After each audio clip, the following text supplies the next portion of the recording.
Support is provided in part by Conway Shield. Those who answer the call and risk it all for the safety and well-being of others deserve someone willing to give their all in return. Conway Shield is built on the shoulders of 3 service legacies. Customizing the nation's very best firefighting shields has expanded to providing the most effective technology, tools, and training for today's fire and law leaders. Learn more at conwayshield.com. Welcome to the Leadership Under Fire, Humanizing the Narrative podcast. I'm your host, Jim McNamara. Our guest today is Firefighter Trevor Meador, who is currently a member of the Frederick County, Maryland Fire Rescue Department and currently assigned to Station 3 in downtown Frederick. Trevor is also an instructor in the Frederick County Training Academy, teaching a variety of topics, from firefighter safety and survival to truck ops and much more. Trevor has also served proudly in the United States Marine Corps. Trevor, welcome. Thanks for having me, Jim. I appreciate it. It's my pleasure. Why don't we start from the top, Trevor, and why don't you talk to us about your early life and what brought you to this point? Yes, so I was born in Maryland, raised here until I was about to the age of 10. I played hockey growing up and always had a love for like team sports. And me and my family moved to Minnesota actually at the young age of 10. And I spent the rest of my child life out there until the age of 18. Growing up in Minnesota, there's not a lot to do but play hockey. And that worked out very well for me. Growing up out there too, it's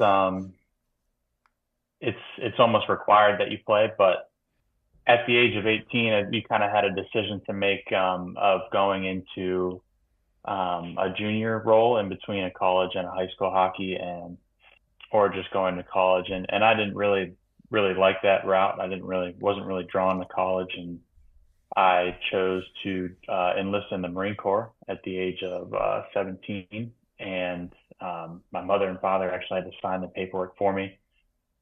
But going into that, I was just kind of searching for more in life, getting to a point to where I wanted to do something besides hockey. I wanted to do something besides school. I did 4 years in the Marine Corps infantry and got out. And when I got out, my family had subsequently moved back to Maryland. So I didn't have any ties to Minnesota anymore. So I actually ended up moving back to Maryland. But yeah, growing up as a young kid, I played a lot of hockey. I did a lot of outdoor activities. That was mainly it as a kid. It was mainly hockey in school. Sure. What prompted you to join the Marine Corps? I would say as a young kid, 9/11 happened. I was in the second grade. I can remember exactly where I was at, just like everyone else, very, very young. And I think a lot of people, when you say that as a younger guy, you say, I was in the second grade and 9/11 happened. People roll their eyes at you. But I distinctly remember this being like a threat to our not our civilization, but to our country, and having like a sense of duty or a sense of purpose of, okay, I'm watching the news now as a young kid and I'm seeing everything go on. I'm not understanding generally, but seeing it all happen. And I think seeing these guys on the news, seeing the military members on the news getting deployed and wanting to be like them, wanting to be doing what they were doing. And then coming from a military background, my father was in the Army, my grandfather was in the Marine Corps, my other grandfather was in the Air Force. I just felt compelled to do something in that realm. And then that I would say that was generally like a snowball effect from there, just watching that happen and feeling some sort of responsibility to act and do something. That's awesome. When you spoke about, being a young guy and rolling your eyes, when we get firefighters your age now, I roll my eyes because it's hard to comprehend because now I'm the really old guy. But I remember my Captain Charlie Roberto saying, the first time you work with a guy, that got on, that was born after you get on the job, it's a terrible feeling, and it is. Yeah. But I would also say, I would put you, and I say this again and again, in one of the greatest of generations. You know, you were far away from the pure chaos of what was going on in this country and especially in this city. But yet, even as a young person, you realized the need to serve, the need to avenge. Sure. Yeah. And I feel like it's like as you dig more deeply into it, you see like history just repeats itself, you know, and with Pearl Harbor and World War II and the similarities there, the date changes, but I don't think the people do. And I've always been that way, even with guys who come in younger than me now. It's everyone's first gumption is to, you know, these young guys, this new generation. And I don't buy it for a second. I'm not one of those people. I've had people convey that to me, even if when I give them my birthday, you know what, it's disheartening, but I don't buy into that at all. Agreed. And I've long held that position. And we're going to talk a little bit more about that when we talk about the training that you do. But it is interesting. You look at it from a generational perspective, a historical perspective, that patriotism runs deep in the veins of this country. You know, sure. Yeah. And despite what we listen to on, you know, in our echo chambers today, when called to it, patriots like yourself, you know, answer the call, and you have my utmost respect for being one of those great ones. Sure. Thank you. So you're a really young Marine. I mean, that's incredible at 17. So as a young Marine, how did the Marine Corps teach you about uncertainty and friction, resilience, and how to overcome these elements?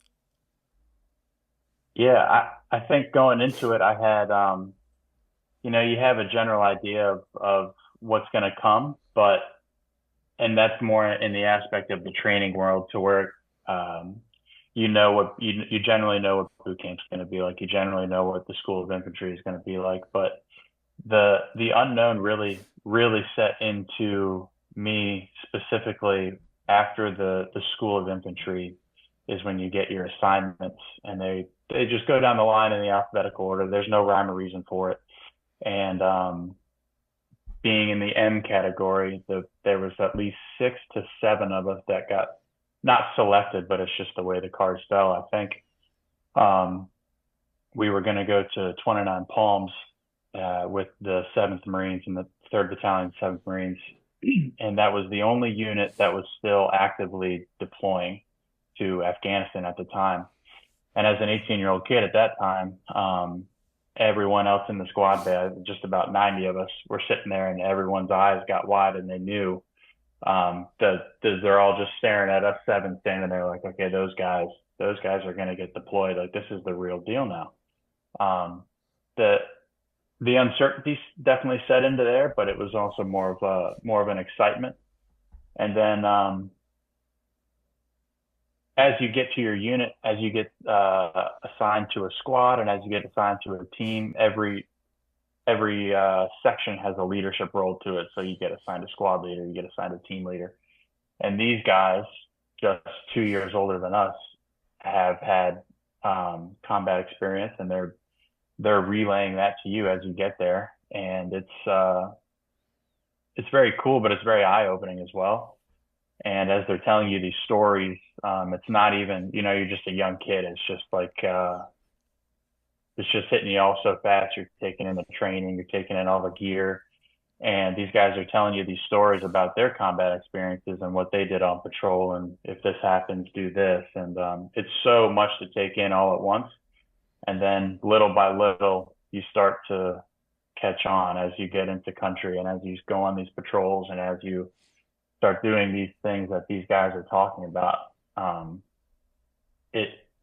The relentless training of it and the constant training definitely helped. And then just as quick as that, it's over. And then it transitions. Now you're the younger guy in a smaller unit in a leadership role. taking your knowledge that you've gathered and passing it on to these younger guys that come in after you. And it all happens so fast, but I think just the Marine Corps giving the responsibility to a younger guy, to a 19, 20-year-old kid, and giving him almost more responsibility than he probably should have at one time, definitely helped with the transition from the Marine Corps into the fire department, and then just in life in general. I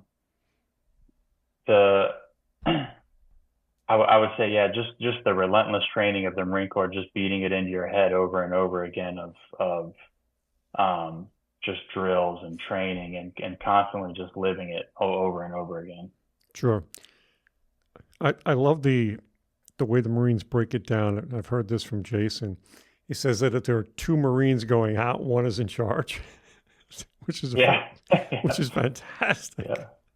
Always. It does not matter the task. It does not matter how small or minute it is. If you're in charge of cleaning bathrooms and there's 3 people in there, before someone leaves, someone's in charge. That's excellent. So how did your experience as a Marine shape your leadership and performance philosophy? I think as far as the performance perspective, it was always very apparent as a younger Marine who is legit and who is not, I guess, for back of letter terms. You can see when someone kind of takes over into a leadership role who's been there and who hasn't.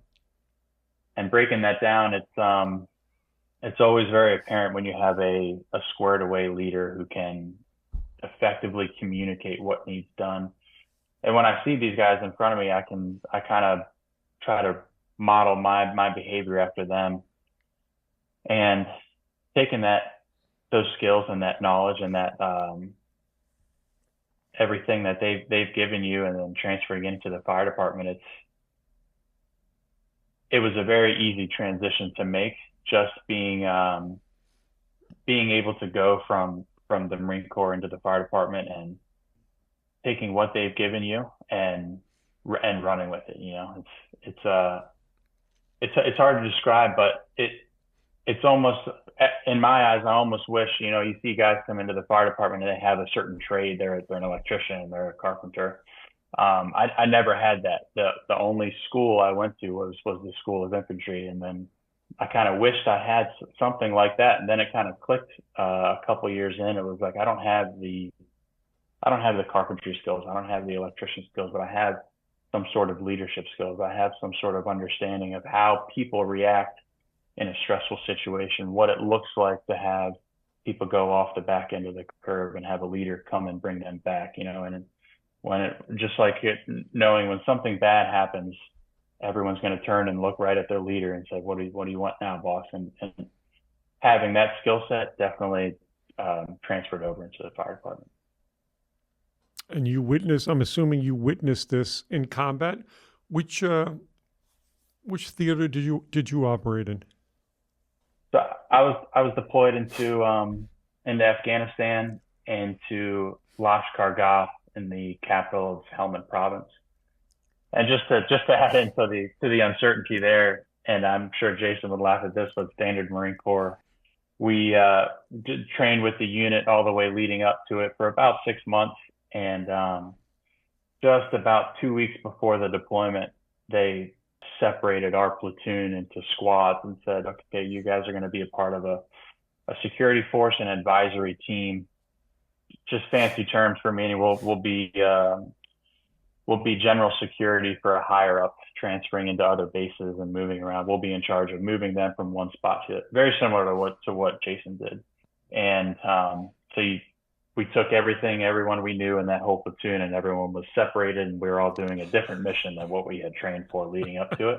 So that was generally our job, just bringing high valued individuals from Lashkar to that one point, dispersing out into the Afghan border patrol bases, Afghan police bases, so they could do their face-to-face meetings with them. They would do their meetings, they would come back, and we would patrol them straight back to Lashkar, either fly them in or fly them out. So you talked about how being in the military, and especially the Marines, lends itself to an easy transition into the fire service, law enforcement. Can you talk a little bit more about that? Because, there's generational issues now for us in New York. We have about 1,400 military guys and gals who are just spot on, right? Right. So if you could expand upon why folks like yourself become an easy person to transfer that knowledge and understanding and maturity into the fire service. Yeah, the jobs just go hand in hand. I think it's a general personality attraction to where the same people that you're operating with in the Marine Corps, the Army, any branch of the military are the same individuals that you're going to find in the fire department. And I think a lot of the same mindsets and the same issues or attractions that you'll find in the military, you're going to find in the fire department. When you're in the military, it's the same thing as being in the firehouse. You're with your buddies all day long. You're with your friends, and you're with your family, really. And there's always guys you'll like and guys you don't like. And it's the same thing in the fire department. You're with your family every third day or however long you're at your shift. So that's a very similar attraction point to whereas the job of just being a fireman, going out, serving, going to these high stress environments, being able to operate and constantly testing yourself too, I think was the big draw for me, is to see if I could do it, and it was same thing in the Marine Corps, same thing in the fire service. And then you start to get into the weeds of, growing up, just like schoolwork was never very attracted to it, but then come into the fire department and it's just books and books and books, and very motivated by it and very drawn to it, which in turn made me study and read and do these things that I've never done before. Read textbooks and take notes, and then switch over into reading books now.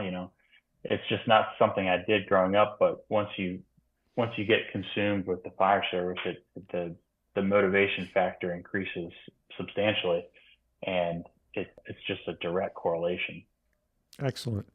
So you leave the Marine Corps, and then you decide for a career in the fire service. How'd you end up with Frederick? Yeah, so it's a bit of a runaround. When I got out, there was kind of a lull period, just throwing my name in the hat, living in the Annapolis area of Maryland, and anywhere that would open up, I would apply. I actually got hired by Baltimore City EMS first, and was in their academy for about 2 or so months. I think the parameters are to be a part of their union, they make you go through fire classes as well. So I didn't have any other offers on the table, so I took it, went there for a couple months, and then Frederick had called and said, "You've been hired. This is going to be your start date." So I kind of had a decision to make. Am I going to stay on this track I've already committed to, or go to Frederick? And I ended up talking to the class commander in Baltimore City, who was in charge of our class, and he said, "Yeah, I think you should take it. I think you should go. You're an up and coming department. They have a lot of benefits. You'll have a very good time promoting through the ranks there. A lot better time promoting through the ranks there than here." And as a young kid, you listen to the guys above you. So I took his advice, and I was like, "Okay, so I'll give you the 2 weeks now, and I'll hang out." He's like, "No, you should leave today. Leave today." So wow. I turned in the paperwork that day, and I moved to Frederick. I got an apartment here, and just kind of immersed myself in the academy and the lifestyle of it, and the rest was history from there for the most part. Fantastic. So you're a first rural firefighter. So you'll have to explain this to me as someone who's a lifelong New York City resident. What is it like? What are the challenges? What is the uniqueness of operating in that kind of rural environment? Yeah, so I think there's just in the DMV region alone, I think it's very common to where you have and it's not just local to Frederick, but you have a city portion of it, and then just outside the city, maybe a couple miles, turns into a very rural population. So not only do we contend with the rural aspect of it, largely that's most of our fire department. There's these little pockets of cities throughout the county. Um, so in turn, we deal with city operations and we deal with rural operations. So all the guys that we hire in and everyone coming up in our system has to be very familiar with both. But with the rural aspect of it, comes the whole other challenge of rural water supply, which is, I think, is the big one that a lot of guys want to know about. So we run with tankers. They have 3,000 gallons of water. When they get dispatched on the call, we get 3 of them right off the bat. Anytime we go anywhere without a hydranted area, we get an extra engine on the box alarm right off the bat. So that equates to 6 engines now. And all of these things, not everyone is going immediately to the scene. There's some other units that are going to a specific water source, whether it be a hydrant in another location or a pond or a dry hydrant that they would subsequently draft from.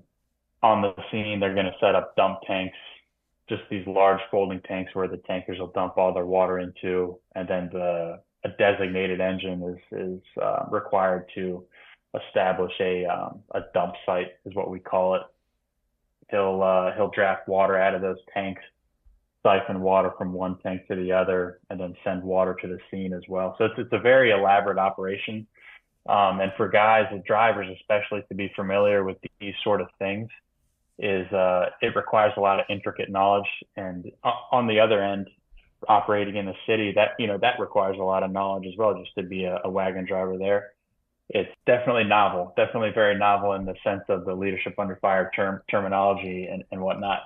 And you guys say this all the time, but one of the most stressful jobs on the fire ground is the engine driver, or the first arriving engine. So to have that level of knowledge, I think Frederick County specifically, we hold our engine drivers and our technicians in a very high regard, because we've trained them so well and because they have to operate in such a vast variety of environments. And how big would a response area be for a company like yours? For us, ours isn't that large. For other areas, it just depends on where you're at, but it could be anywhere upwards to 25, 30 miles in either direction for some units. And the farther out you get, the less roadways there are, but in turn, there is more surface area in their box areas. So where you guys host at the farm, that's like our most northern spot that you can get into the county. But the firehouse that responds there is maybe 10, 15 miles away. So you're talking a very large district. I can't even comprehend that. I mean, my truck goes 3.5 blocks east, 4.5 blocks west. So and the same thing too when you bring it back into Frederick City. All those firehouses were built in the mid to late 1800s. So where I'm assigned now at Station 3, in our back parking lot, you can throw a rock and you can hit truck 4, that Station 4.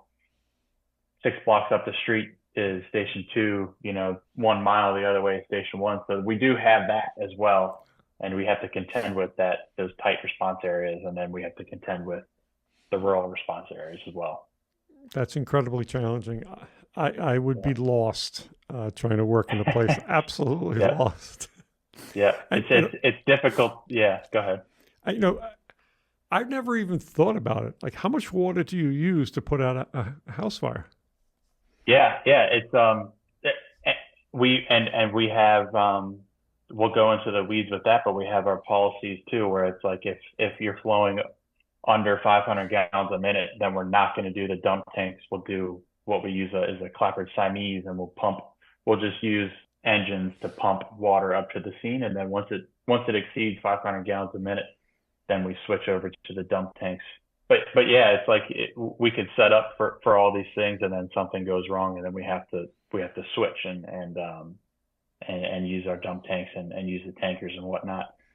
So yeah, just knowing, and then even to go into the weeds more, there's more calculations that you can get into for how long it takes for these tankers to get from the scene to the fill site and then back to the scene, and then how much water they're effectively using when they dump, how long it takes for them to dump. I mean, there's actually our chief co, has a very intricate knowledge of this and hosts classes where he's from. And there's definitely lots of rabbit holes you can dive down into. I don't want to nerd out on the water supply here, but there's definitely a lot of rabbit holes you can get into. Yeah, I mean, we're so spoiled, in an urban setting. Every 250 feet, there's an unlimited amount of water. You never even think about these things. And again, here's where I always tip my hat. Like, you guys do so much, right? Things that I can't comprehend, like with so little. And you do an urban interface. You move right into farms. That is beyond impressive.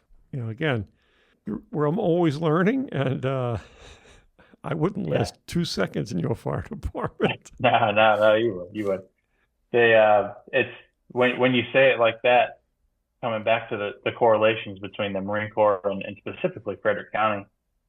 When I showed up, it was they always preach, do make do with what you got, and that's hearing that terminology and hearing every fire department has its ups and downs and equipment, whether it be funding or whatever it is.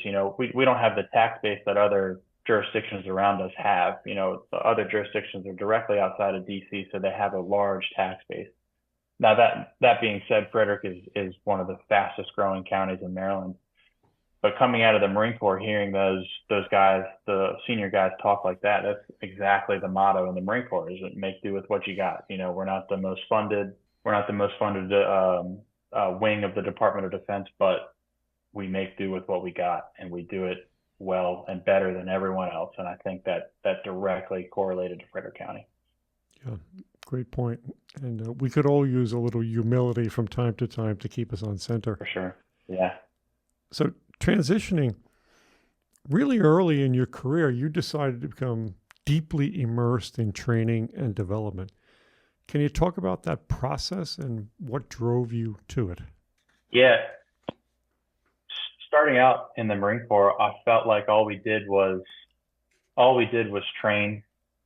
And to be honest, as a young Marine, you're just getting work to the bone. I didn't really like training. I was always kind of like exhausted by it, didn't want to do it. Coming into the fire department and having a better perspective of the why we were training, why we were doing what we were doing, just a light switch flipped. And it was like, this is why we're doing it. This is why we do it this way. Having senior guys over me in the academy, having senior guys when I got assigned to Station 2 right out of the academy who were deeply involved with training. They could give me the why behind it, why we do it this way, why we're always training. They have the stories to back it up, and they have the experience to back it up. Wanting to be like those guys and having them give all this knowledge to me all on a platter. I mean, every day it was just learning new things, constantly training. I wanted to be able to do the same thing. And one of the main things that they try to convey to me too is that when you do these things and when you train all the time like this, it's learning for yourself as well. You're constantly learning new ways to do things. And that was one of the things that drew me to it is when you're out there, if you're teaching or instructing, you're just a student there as well. You're just kind of directing traffic at some point. And I think that's what really drew me to it is, one, watching younger guys succeed and creating almost replicas of yourself and getting other guys to be immersed in the job or training or whatever aspect it is. I found that I was just constantly learning. Anytime I'm out there training with these guys or doing just basic Fire One skills or basic truck company skills, you're always learning new ways to do things. And that's the best aspect of being just involved in training in general. Sure. And every time you train, you learn something. There's somebody out there that in that group is going to tell you a story, teach you a lesson. And right. That's the point of also being like humble enough to realize, man, I don't know it all. And some kid who's been on the job 6 months may have a story or a trick or a technique that we can all benefit from. Yep, exactly. Yeah. And yeah, you couldn't have said it better. Like just the humility aspect of it is the key, I think, to getting through to a younger guy, you know, who maybe has a little bit of experience or maybe has seen some things or heard some things. You know, everyone has access to the internet and everyone has access to social media, and they're seeing the stuff all day long. You know, they know what's going on in the world. They know what's going on in the department. They've seen guys do certain skills. So when you're teaching them stuff, they might have something to bring to the table. And it's just awesome. It's awesome to see everyone kind of collaborate in one area.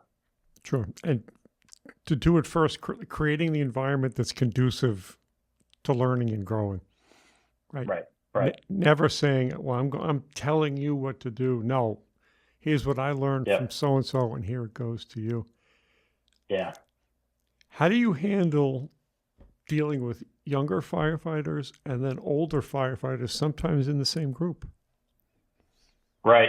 And that was the biggest thing is when I got brought in and training up, that was the biggest thing I was worried about is I'm very privy to the fact that I was a very young and inexperienced firefighter, and now I'm teaching. I'm not blind to that fact at all. And when I first started out, I was just teaching basic Fire 1 skills, just basic Fire 1. And in my mind, it was tough to go back to the station and be around these senior guys. And, you know, like I felt like they would look at me and be like, you know, what do you know? You know, like what do you know? You got 5-6 years on the job. You know, what do you know? And the way I kind of looked at it and the way I kind of sold it to myself, you know, I had to buy it first before I could sell it to these other people. It was like when these kids come into the academy, when a younger guy comes into the academy, he wants to hear the experiences of someone what he's going to be when he gets out into the field, when he gets on the job, when he gets to ride in the engine or ride in the truck. He wants that direct perspective. That's what he wants, and that's what I can offer him is, hey, you're going to be in my shoes in the next 2 to 3 years. This is what you should be doing now to prepare for this and be better than what I am now. So that's the way I kind of sold it to myself. And then having older guys come in or having more senior officers come in for maybe like in-service training and whatnot, I had to be very tactful in offering my perspective or different techniques or different skill sets. You know, I couldn't imagine being in their shoes with 10, 20 years on the job experiences that I haven't had yet. You know, in a leadership role, to have a shift, they may be in charge of a whole station, and they're coming back to listen to this guy with 6 years on the job to tell him how to do something, you know, and that's definitely not the case. I would never tell someone how to do something or they should do this or you should do that. It was more of, hey, we've tried this. We've worked this out here. Why don't you try it? See if it works for you, tweak it a little bit, or what have you done in the past that you can bring to the table? And really, I'm just facilitating the training environment, and I'm not pushing anything on anyone. And I think a lot of guys, you know, a lot of senior officers, a lot of senior firemen, when they see that and they get that platform to give their perspective in front of everyone or in front of a group, then they have that buy-in back behind it. And that's what I've tried to do. And I think it's worked pretty well so far, but you know, so it's always a shifting thing to where, you know, I might tweak some things here, tweak some things there. And that's also the benefit of having, you know, I say a small department. We have 600 plus people now, but that's also the benefit of, you know, knowing different personalities in the department and knowing how to not cater to them, but cater to them, for lack of better words, you know. But any senior guy or any officer would be absolutely thrilled that you have a young guy or gal taking the initiative to go forward and understand that in the process, right? We're talking about maneuver here, right?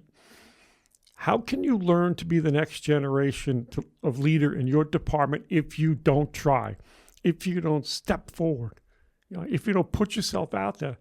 We know that you may make a mistake here. That I would invoke the Carol Dweck that if you're not making a mistake, you're not growing. Right? That's a great book, Carol Dweck, Growth Mindset.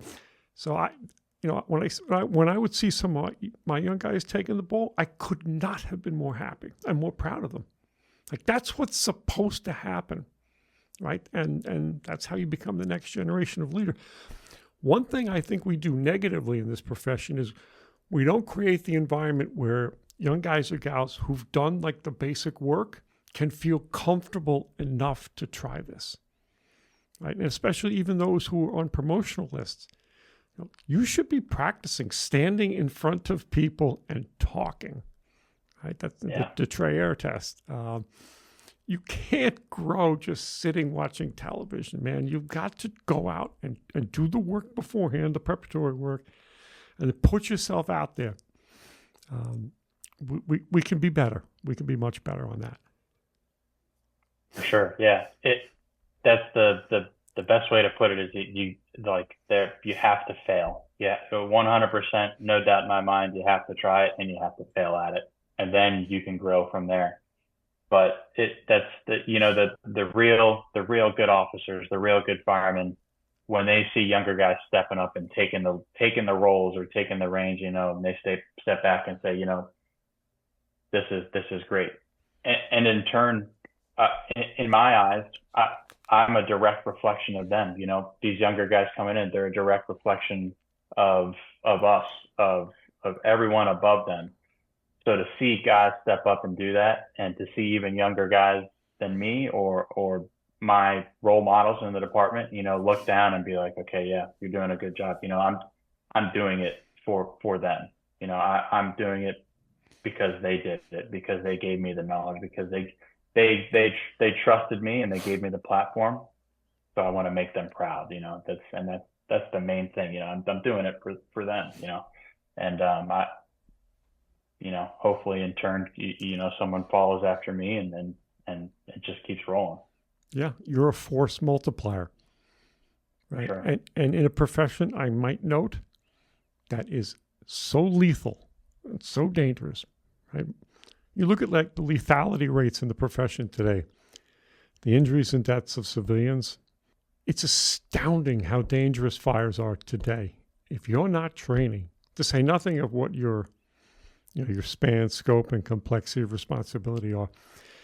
One thing you spoke about the Marine Corps, train. How do you look at the way the fire service trains and the rather limited amount of time that we can allocate to training because we have to do all these other tasks? How do you see that?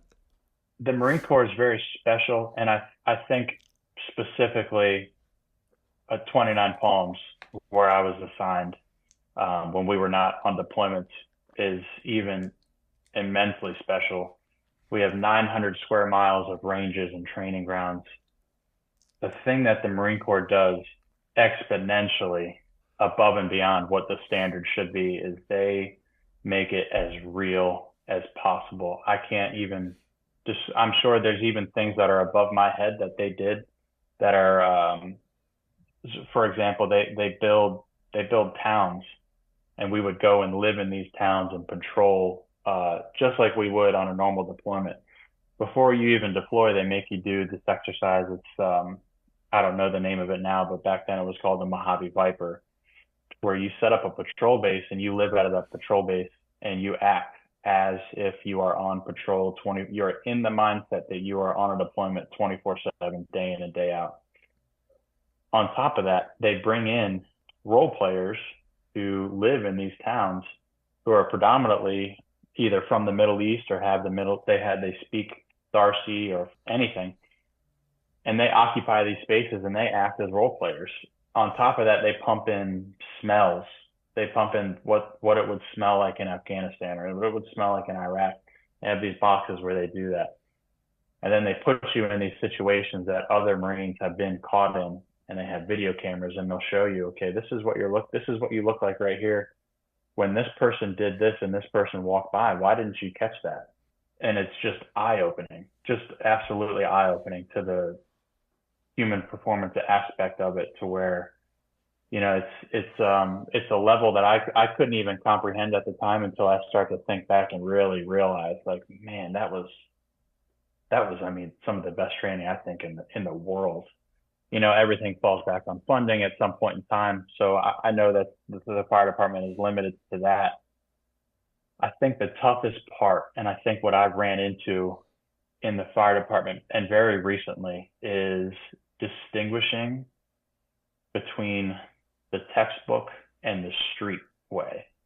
This has been the constant battle that I fight a lot. And it always pains me when recruits or when other firefighters ask me a question and they say, well, how is it taught in the book and how are we doing it in the field? I don't think it should be two separate ways. That sadly, for a lot of departments, it is. And I've seen, and I know the why. I know why there's a textbook. I know why there's these agencies that dictate certain rules and they regulate certain things. If you go anywhere into the Midwest or into the South and they don't have these certifying agencies, you see what it's like there. They don't have certain things that we have that I think sets us apart.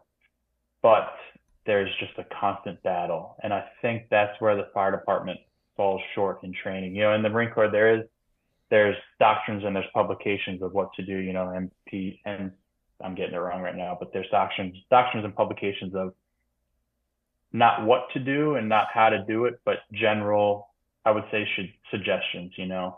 They state these certain things might happen. Expect this, expect that, expect to do this. The fire department is very, very different in saying, the textbook will state, you have to do this, you have to do that. The weight rating is this, you cannot exceed this. And in the real world, there's a whole lot of gray, and it just doesn't happen like that. It's not always like this, and it's never not like that. And I think that's the biggest downfall as far as, training and motivation and equipment. Guys are so creative. I have seen the coolest things come out of, the simplest scenarios. So I don't think funding or anything has anything to do with it. That's always the constant battle that we fight, is textbook or streetway.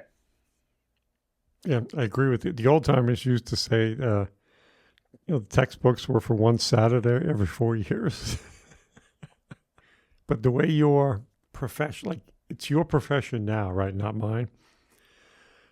Your job, even in your jurisdiction, is going to change so much in the next 10, 15, 20 years.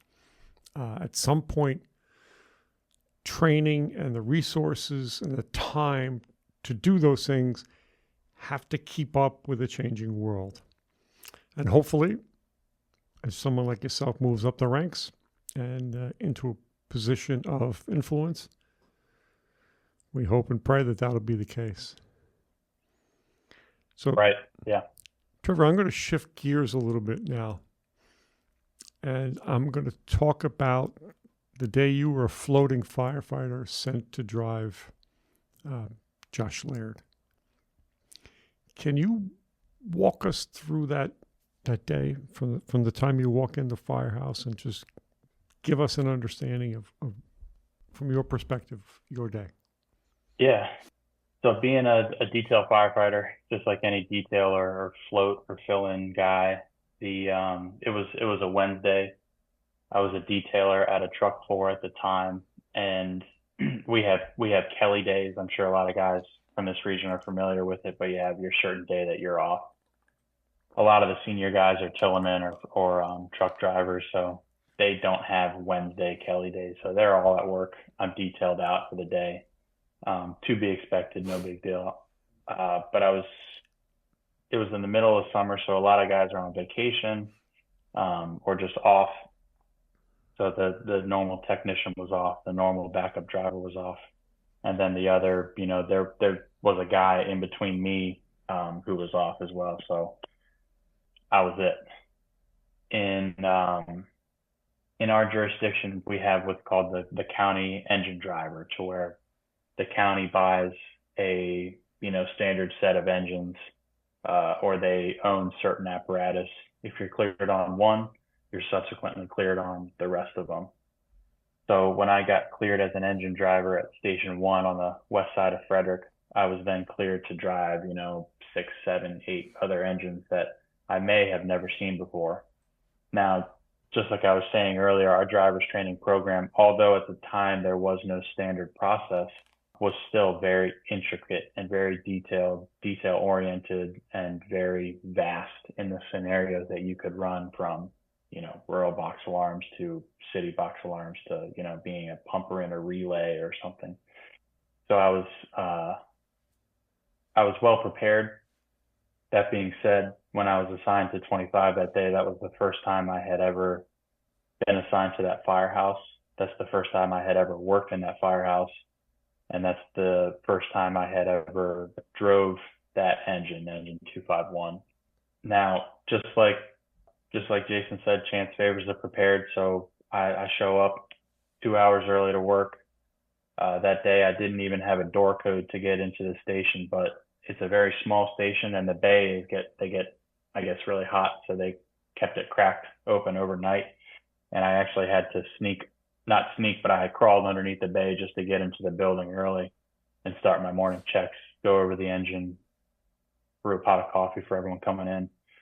And around 4:30-ish, I went in. I think I was kind of like the in-between of my checks. I had taken the other guy's gear off, got mine on, and I was going to go brew a pot.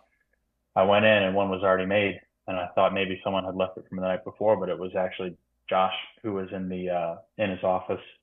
I could see the computer screen. I could see it lighting up his face, and I remember saying, "Hey, I'm here. Thanks for making a pot." And he said, "Yep, no problem," and just went about our day. And I took that, and I was like, there's only a few other officers and a few other guys with 20 years on the job that come in an hour and a half, 2 hours early to work. And I think right off the bat, that said something about who he was as a person, So just, went about my day, went about the checks, and, very intricately looked over the engine. One of the guys riding the back step was in driver's training. So, he mentioned very early on in the day, "Hey, do you think we can go over some driver's training and stuff? Do you think we could go, I have this packet with all these scenarios. Can you run me through some?" He was like, "Yeah, sure. We'll get to it throughout the day." Very unique. But when I moved to Frederick from Annapolis, I rented an apartment in a neighboring jurisdiction from 25's area.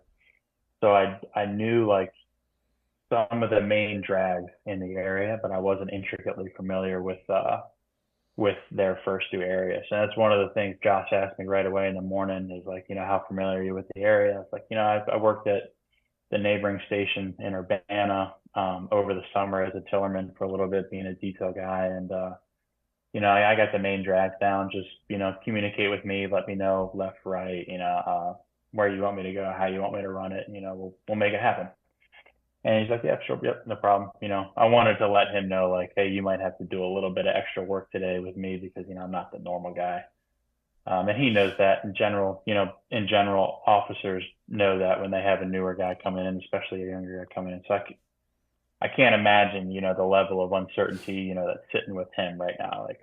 I don't know who this kid is. He's driving me for the day. He's a newer engine driver, and that's in every aspect of the job. That's not just local to Frederick County. And I realize that's in everywhere, where you show up for the day and you got 6, 7, 8 guys looking at you that you never met before in your life. And then, the tones go off and you're on the engine with them. So, hopefully they know their job as well as you. So this, it's just a very normal day. As far as we got later into the day, it was kind of in the height or in the heat of COVID. We would do online trainings with the shift. We would all gather in on Zoom and huddle around, and someone would pull up their screen. And I think that day was a map drill and a positioning drill that the guys from 3 ran. And directly after that drill, a large thunderstorm had came through the area.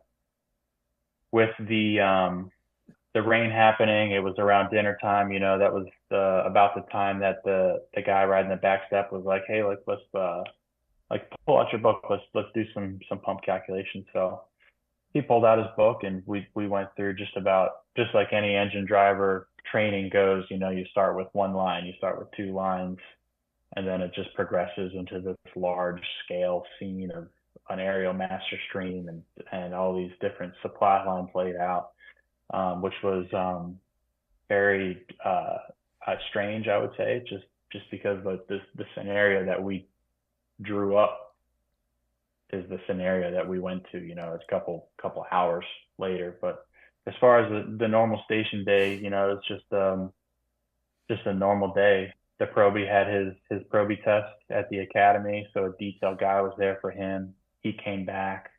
Yeah, it's just a normal day. Sure. You start your day at what time? I got there at 4 a.m. The shift starts at 6. Wow. And you work 24s? Yep, 24 hours, yeah.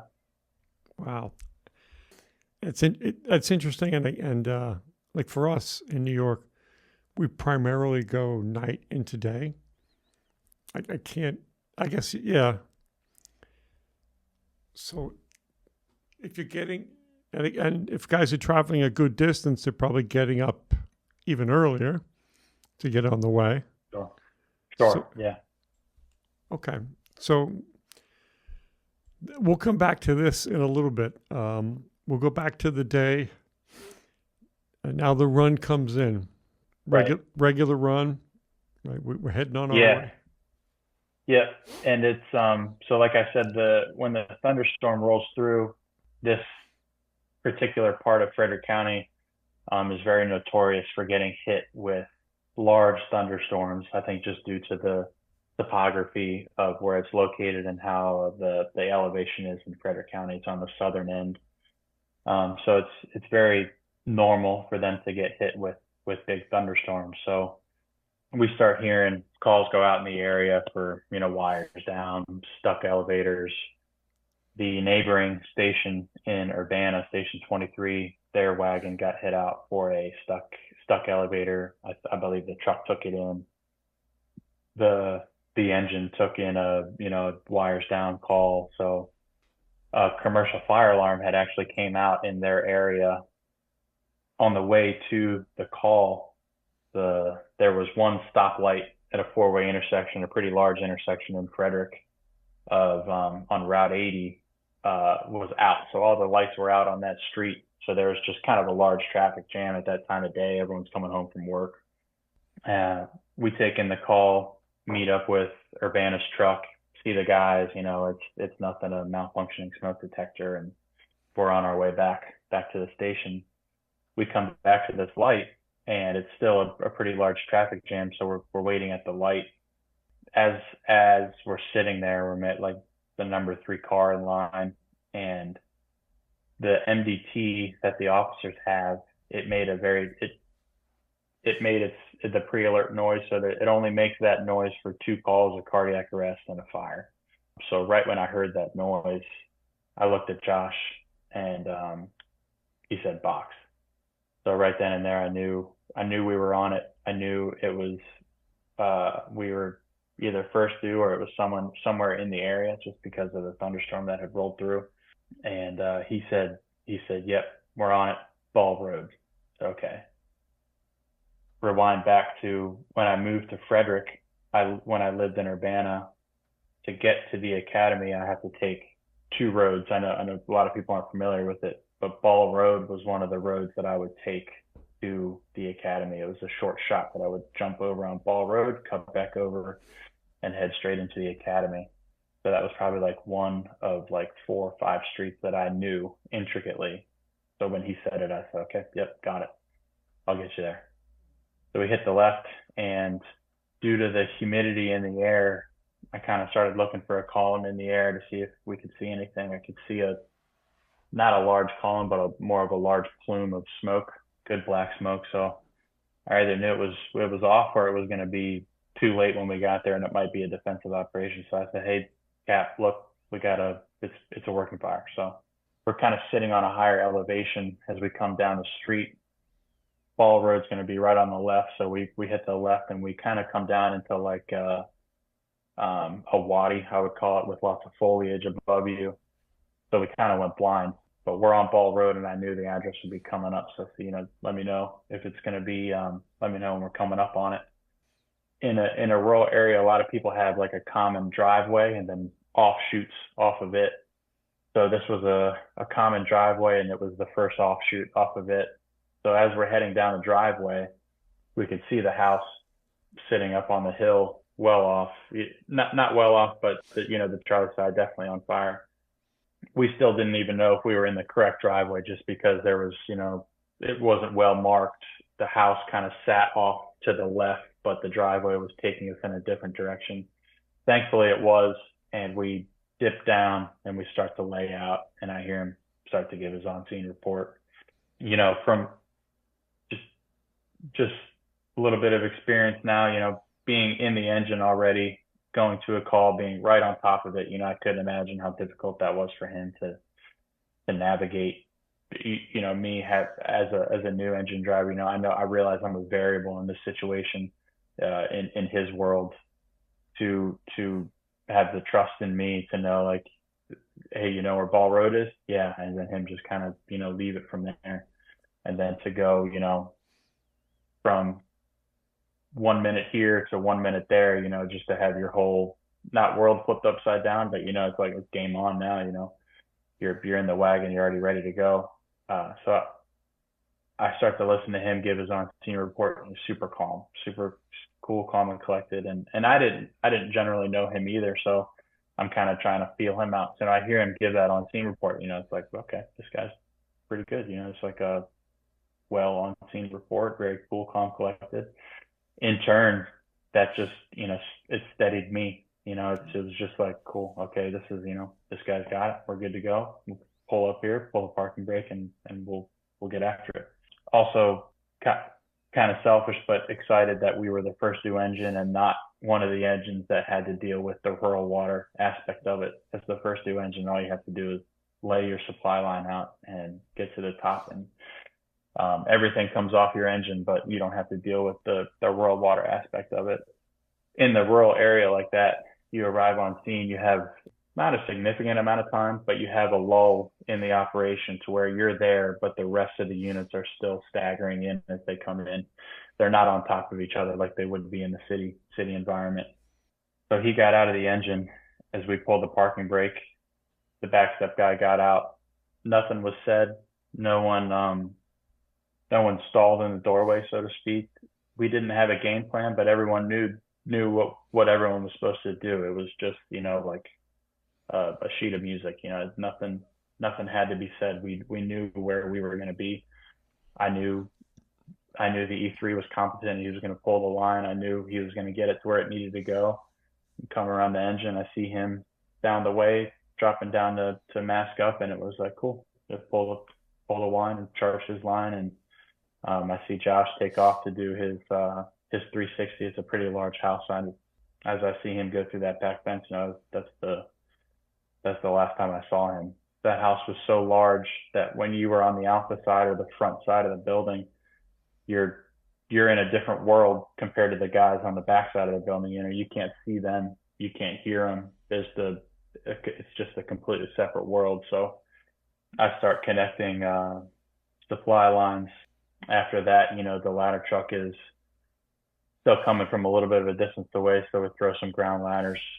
I make my way around to the delta side of the building, or as you're looking at it, the right side, and didn't realize it till I got there, but there's a large fence, and I had like a 28-foot ladder on my shoulder, and I was hoping there would just be a damn window on the second floor. I can get rid of this ladder and get back to the pump panel. And sure enough, I come to this fence, and I'm like, okay, well, now I gotta climb this freaking fence with this ladder. So I teeter the ladder over the fence, climb it, and throw it on the back side of the building, and come back around to the engine. And by that time, the ladder truck had arrived, and the smoke was hanging so low. I'm sure I ran right by Josh, but I just never saw him, whether it be perceptual distortion or stress, or I think it was honestly just the smoke, to where I threw the ladder, I threw it to a balcony. I couldn't even see that there was a staircase a spiral staircase right in front of my face. This house was just so massive, and the smoke was hanging so low that even just being by the engine, you couldn't see people in the front yard.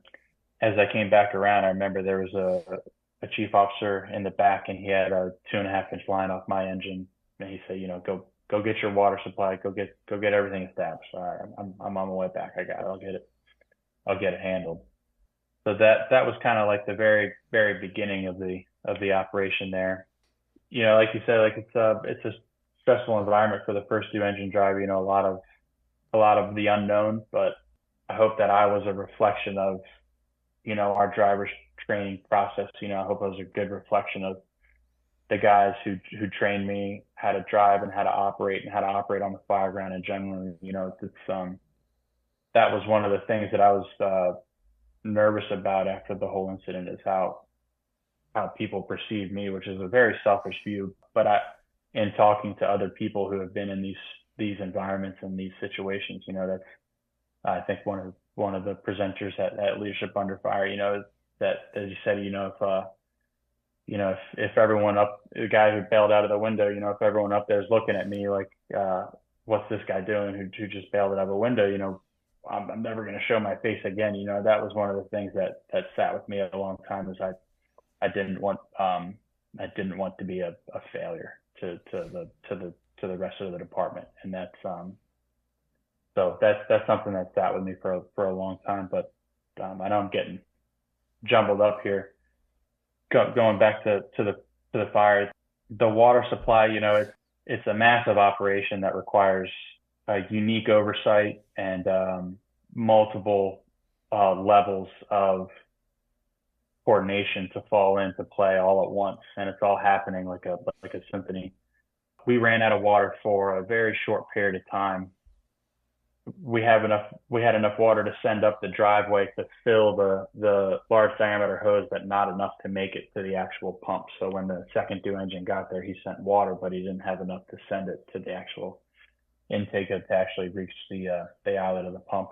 The tanker was shortly after him, so once he arrived on scene, he sent his 3,000 gallons, and we had an established water supply, or a time barrier for the most part, as what we call the nurse tanker. In that period of time, once everything was starting to get established and more lines are getting pulled, and I was able to charge more lines, is when Josh had called his mayday. When he called it, I can remember exactly where I was standing, and I can remember exactly who I was looking at. And the transmission of his mayday was so cool, calm, and collected, just like his on-scene report.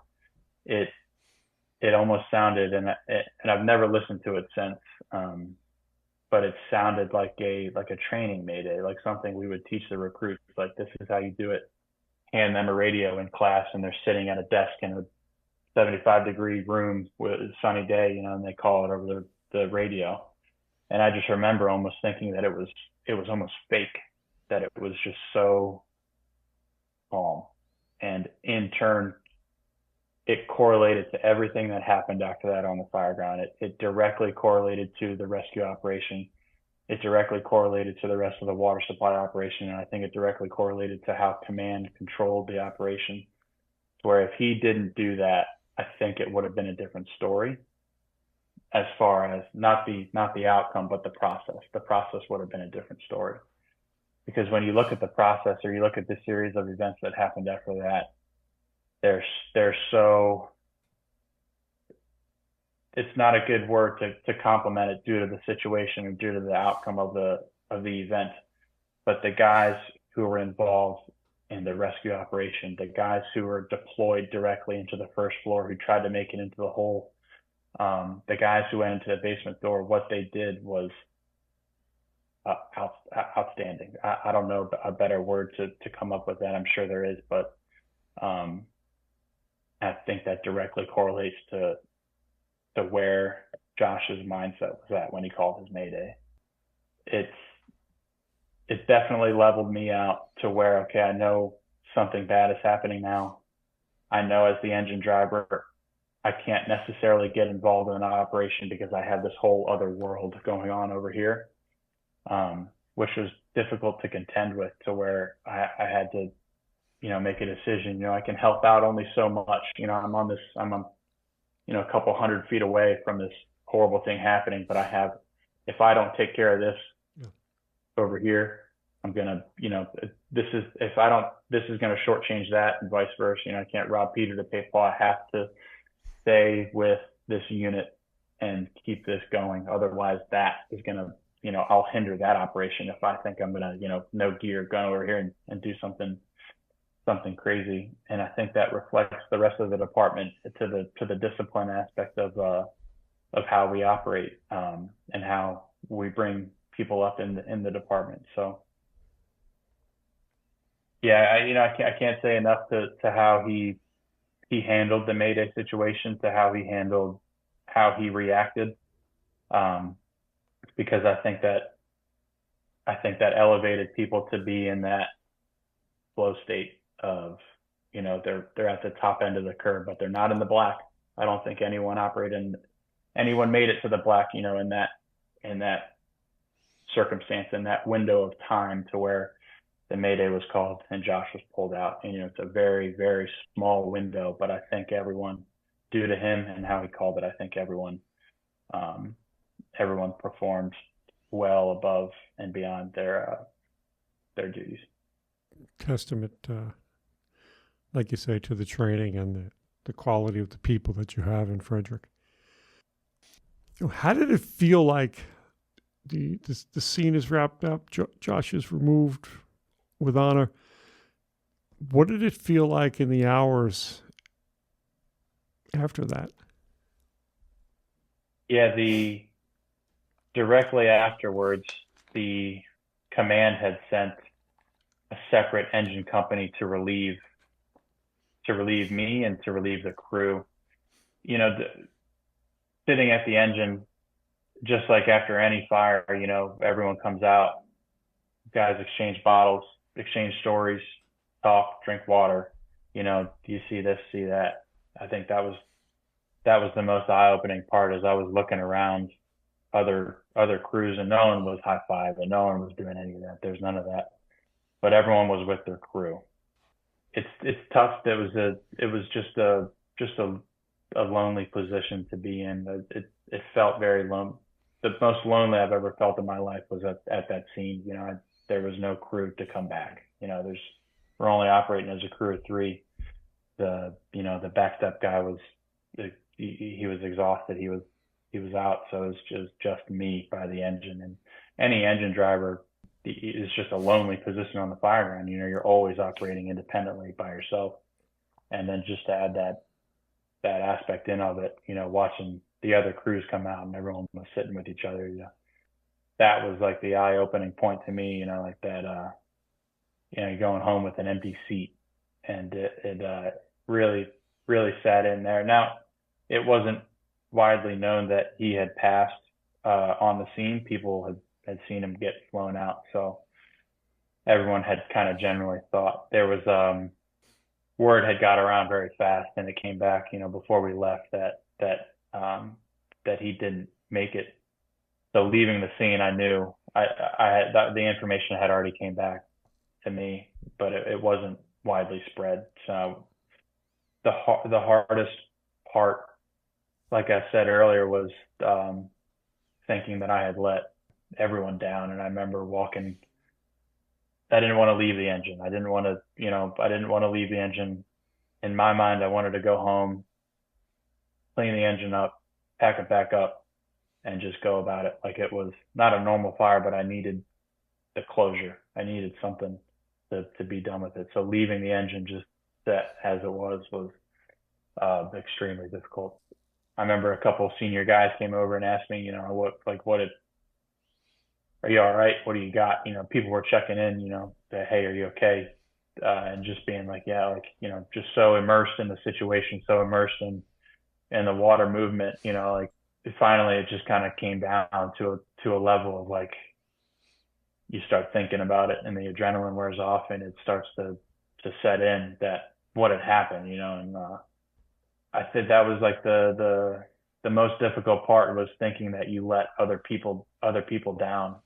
You're directly involved in it. You're directly involved in it, so it's with you. It sits with you. So leaving that engine was just so difficult. I'm still there.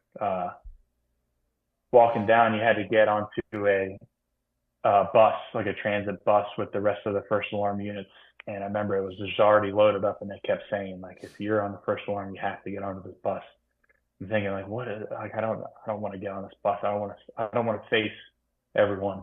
And there was a guy tracking people getting on the bus, and I remember it very distinctly.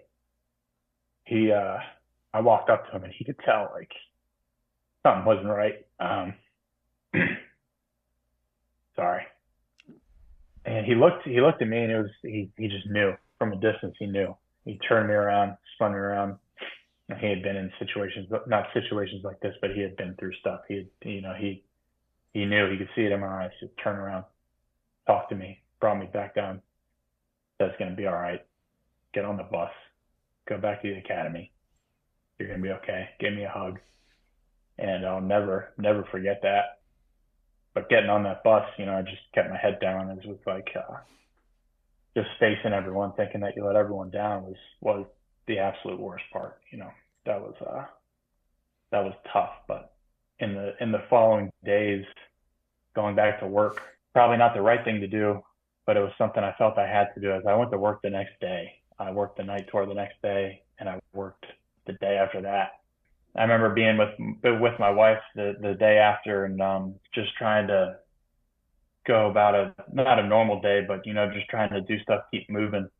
And she was just right with me the rest of the day, watching me, asking her, "Are you okay?" Like not being in my business too much, but she was there constantly, which can't thank her enough for that.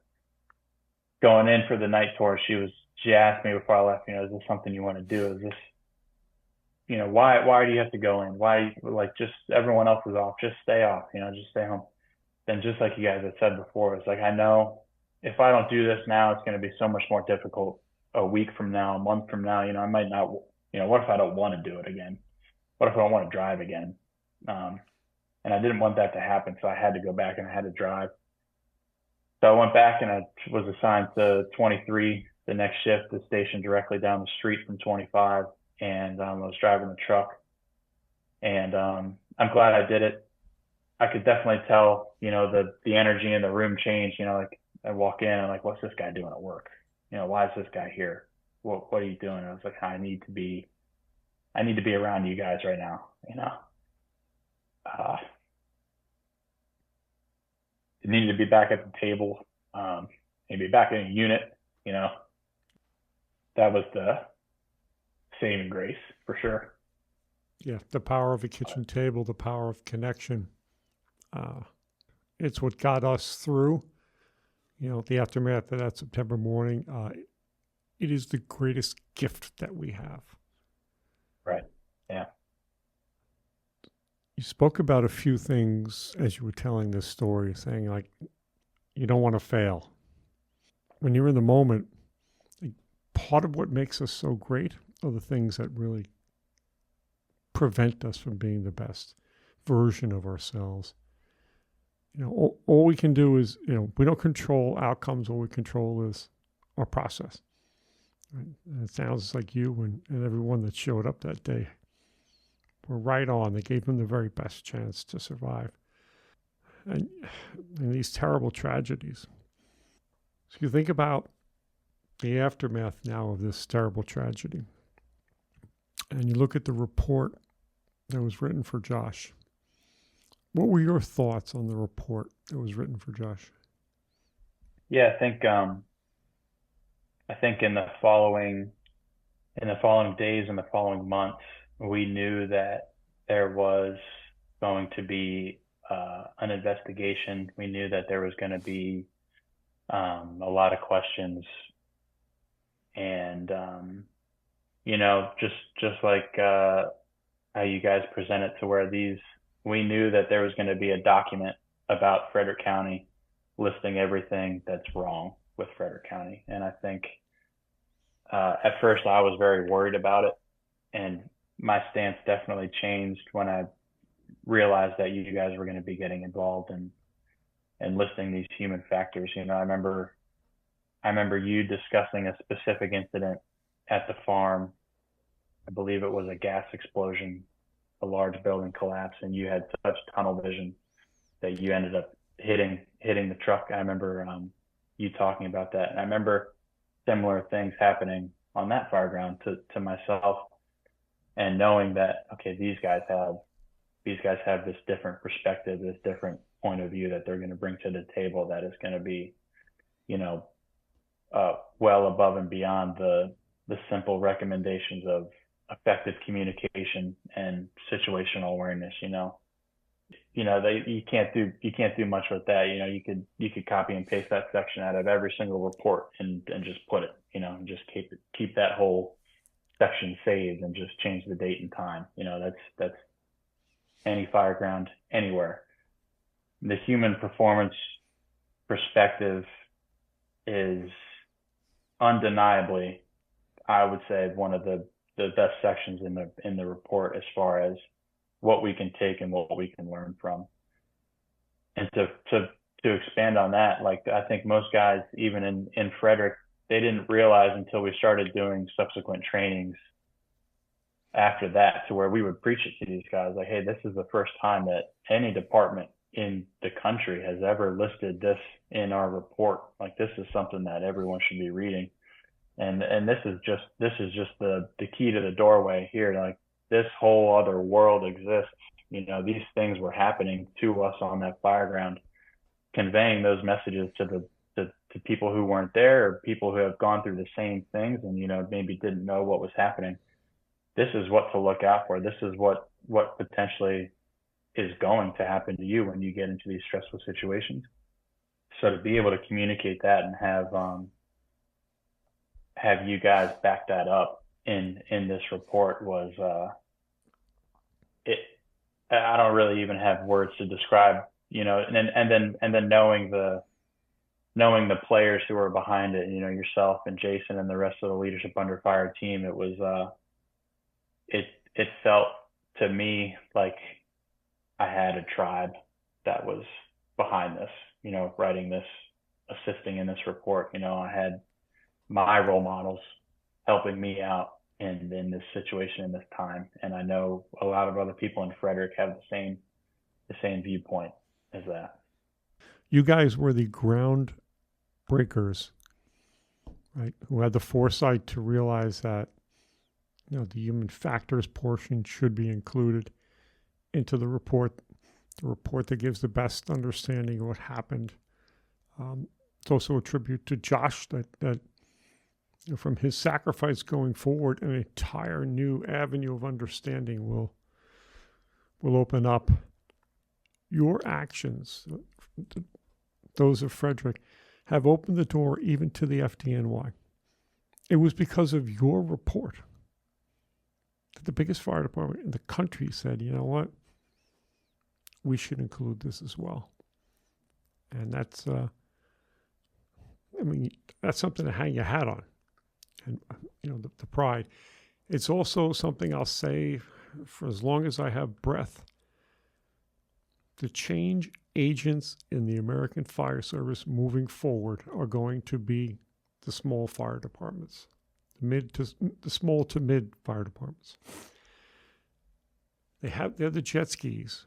Right? You have the ability to stop and pivot on the dime, right? To reflect, to empower leaders like Chief Coe, and we're going to talk about him in a moment, to empower gentlemen like that to say, go take the direction you think we should be and open up the door to change, to improvement.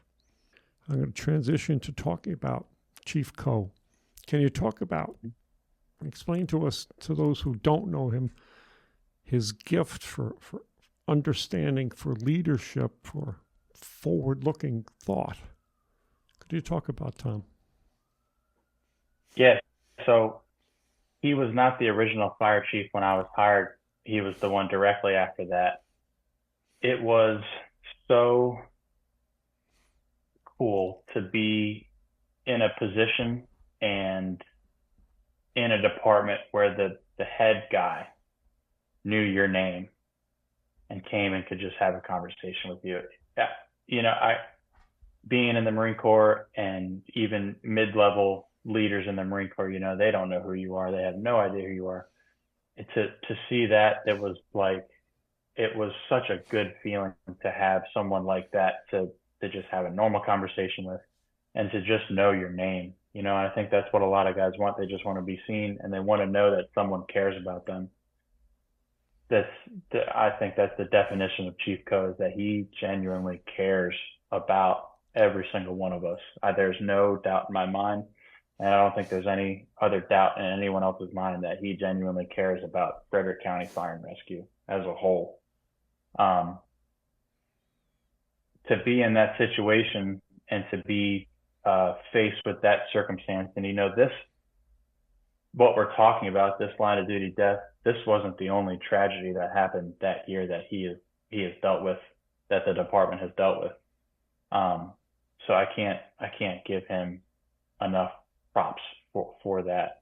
But in this specific situation, the way he handled it, the way the department handled it, and I'm sure there's things that are outside of my view that have happened or maybe not have happened.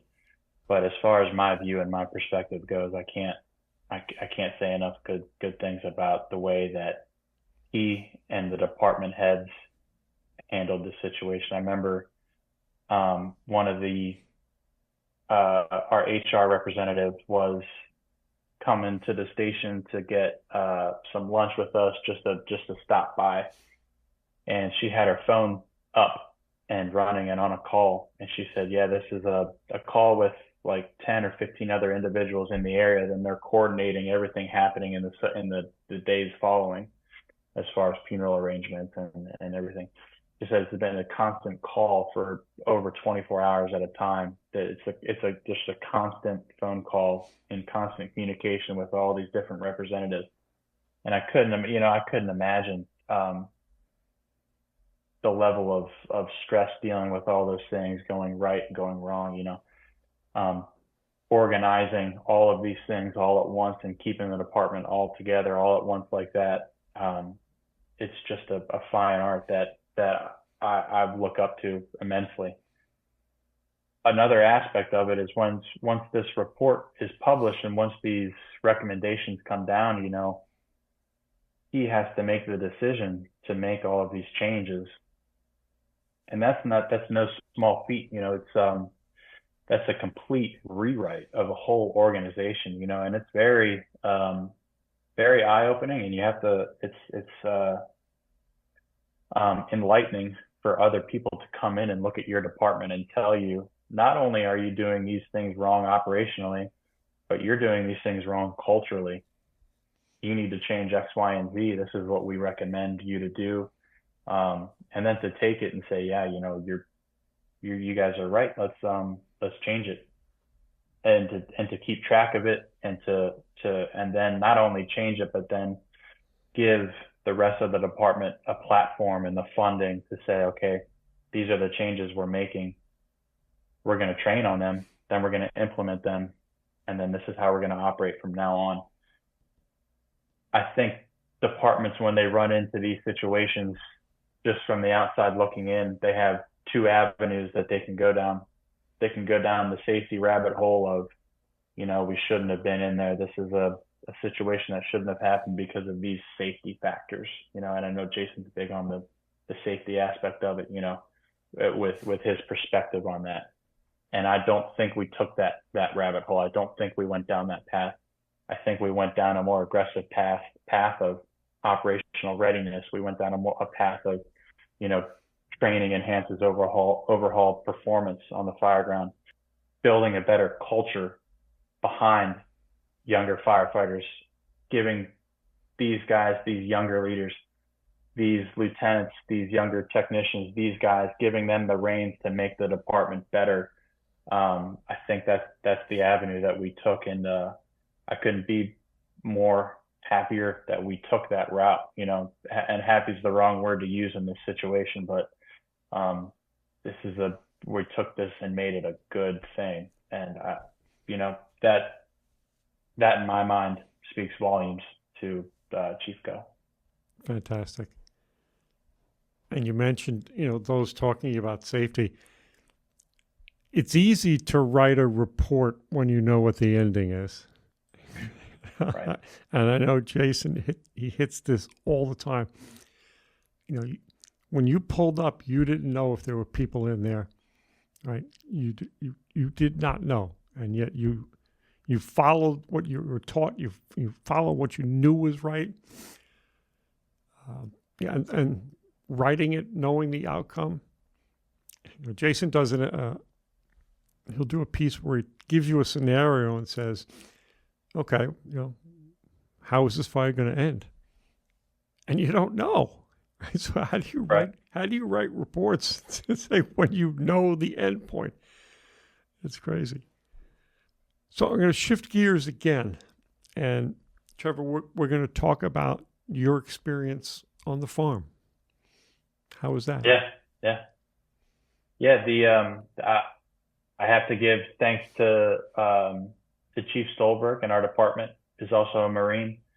He, when I just fresh off probation, he sent me an ad, not an ad, but like the email that you guys had sent out about a scholarship for one veteran in a department. And he said, you know, this is a very good training opportunity, and a lot of the things that you guys had taught previously in your infancy of leadership under fire and humanizing your performance and everything, they preached in the academy a lot to us. So when he sent me this training opportunity, I was like, oh, this is awesome. I'm going to, you know, type up a little piece. And I believe he typed something and sent it into Jason, and they accepted it. It was like, all right, this day to this day, you're going to be up in Sebillsville on Harbaugh Valley Road, and that's where you're going to be for the whole week. Not knowing really anything going into it, besides what has been mentioned on the podcast. You know, I was very excited and a little timid, and knowing I was going to be like the youngest guy there by far as years on the job. Very excited to get there. And, you know, just some of the scenarios that were posed and a lot of the presentations that were talked about, it was like, it couldn't be more true. I left with 1,000 more questions than I did, you know, actual answers to anything, which was absolutely the best. You know, it sparked my career from that point. You know, I went home, and all the books that you guys bring in the bins, you know, snapping pictures of it. I probably think I had half of them on order before I even got home on that Friday. And it has sparked a level of learning from that point on. You know, I love to read now. I absolutely love reading, especially non-fire department books. Like you guys said, that was one of the biggest takeaways, was like, you know, I learned more about the fire department in non-fire department books than any other class or textbook, anything. Just the connections that you make up there with the people who are there, the small group setting, and the level of professionalism that you guys bring to the table is bar none the best experience I've had as far as fire department classes. Thankfully, Andy Whitehead has invited me back every year since, at least for one night, and I come, and, you know, and it's seriously, it just sparks me for the whole rest of the year. You know, I take it and listen to you guys and constantly just absorb everything. You know, it's just being able to sit next to you guys and listen to you tell your stories. It is such an eye-opening experience, and you know, you leave with more questions, and then you bring it back to the table with the guys and talk about stuff, and, you know, other guys get into it. It's truly it's such a rewarding experience. I can't even, you know, describe it in the right words. It's I absolutely love it every year. Yeah, and now you're one of those guys that sits at the table, and you think about the future now. You know, where do you see yourself 5, 10, 15 years from now? Yeah, that's tough. I currently right now I'm studying for the lieutenant's exam, which should happen at the end of the summer here. Hopefully I can pass that. I just I'd like to just keep progressing in the fire department and keep on taking on more challenges, more leadership roles. Even if the lieutenant thing doesn't work out, it's just always operating at that next rank, even if you don't have it. Taking guys under your wing, training them up. I would hope to get promoted and potentially have a shift one day. Maybe get lucky enough to be invited to the academy and run a class as a class commander. It's just exciting to see the whole department, the whole Frederick County as a whole grow as fast as it does every month, every year. There's so many new things going on, and it's just constantly growing and growing. So to see new stations open up, to see more apparatus come in, to see younger guys come up in the ranks, I say younger, but to see officers get promoted into the battalion chief position and make these organizational changes in our department, to see these guys taking those reins, looking up to them, seeing what they're doing, taking away what they've done and using them as role models, seeing those guys and looking at him being like, that's where I want to be one day. Making these organizational changes, making just small changes with a shift, watching how guys run a shift. It's so cool to see. And, I have so many role models that just, always watching them, always observing them more than they know. And, just wanting to be like those guys. The future is yours. Yeah. I'm going to shift gears one more time. So what books would you recommend to a young leader? I have a few. Anything. I love reading about Vietnam. It's like everyone has like their section in history they like to read about. I love reading about Vietnam. Carl Marlantes has any one of his books they're all my favorites. He was a young officer who attended Oxford, I believe. And once the Vietnam War started, he left Oxford and joined the Marine Corps and became an officer. Just two separate worlds. Him entering into the Marine Corps and going into Vietnam, you see his perspective of being in charge of all these young grunts in a war zone, in a war that was arguably very controversial at the time. His perspective, it just directly correlates to everything happening now in the world, everything happening now in the fire department, and everything that a young leader is going to run into once he gets either a shift or multiple young firefighters under him. So anything by Carl Marlantes is, I think, top notch. Fantastic. What podcasts would you recommend to a young leader?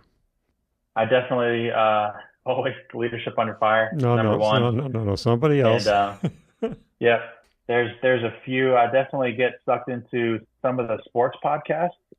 Might be a little controversial, but I like hockey podcasts that talk about like different teams and different how guys come up. Combat Ready Fire Training is always a good one with Nick Martin and our Chief Malta.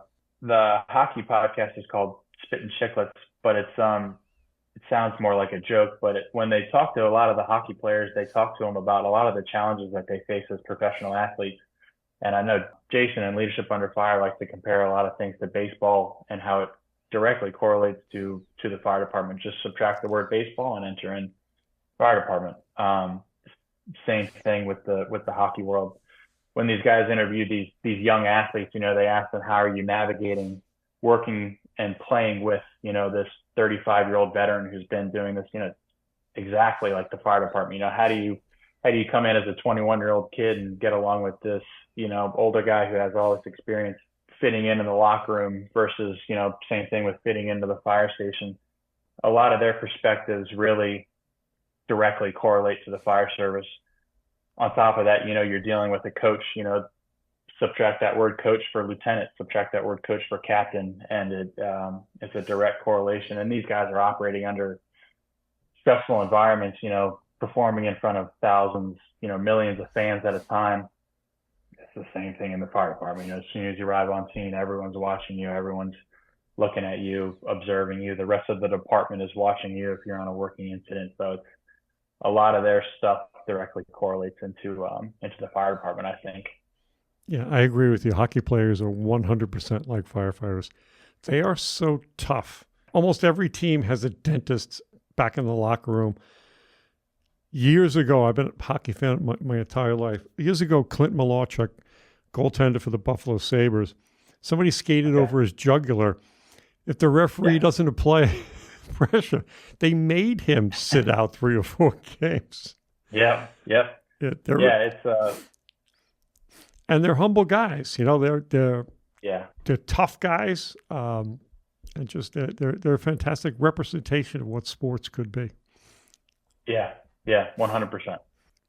Trevor, I want to thank you on behalf of Jason, myself, the entire team for offering your story of all that you've done, your service to your nation, your service to your county, your city, and the extraordinary strength that you and Frederick have shown in being able to process this and get back out onto the battlefield to honor Josh Laird as best possible. Thank you for sharing your story today. It will have meaning beyond your imagination. Thank you. Thanks, Jim. I appreciate you guys having me. It's always been a huge fan of the podcast. Always been a huge fan of everything you guys do. You guys have directly shaped who I am as a human and as a firefighter. So I'll always be eternally grateful to you guys. So I appreciate everything you guys are doing, and hopefully I can keep coming around and hanging around you guys.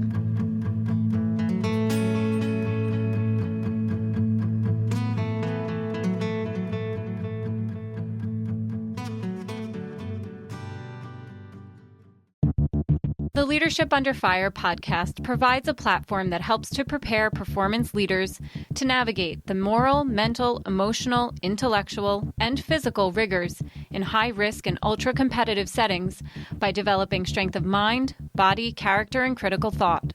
For more on this, visit leadershipunderfire.com.